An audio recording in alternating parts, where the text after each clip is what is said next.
আসসালামু আলাইকুম গাইস, দেখতে পাচ্ছেন আমরা আছি কেবল দর্শনা জংশনে। এটা দর্শনা জংশন। আর এটা কিন্তু দর্শনা হল্ট স্টেশনে যাওয়ার যে রেলপথ সেটা। কেবল এইখানটাতে কিন্তু একটা কার্ভ আছে, ছোটোখাটো আর কি কার্ভ আছে।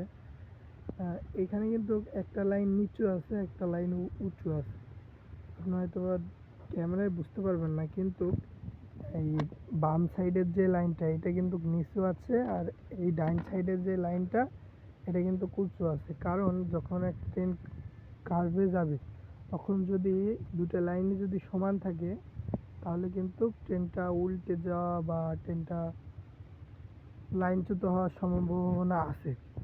আর যদি একদিকে একটু নিচু থাকে আরেকদিকে উঁচু থাকে এটা কিন্তু স্মুথ বেরিয়ে যাবে। এর জন্য যে কোনো কার্ভে বাম সাইডের মানে যদি সেটা বাম সাইডে যদি কার্ভ হয়, মানে বাম সাইডে যদি বেঁকা হয়, তাহলে সে বাম সাইডের মানে যে লাইনটা সেটা কিন্তু নিচু থাকবে। আর যদি এটা যদি এই সাইডে না হয়ে মানে বাম সাইডে না হয়ে এটা যদি ডান সাইডে কার্ভ হতো তাহলে কিন্তু এই ডান সাইডের আপনার লাইনটা নিচু থাকতো আর বাম সাইডের লাইনটা উঁচু থাকতো।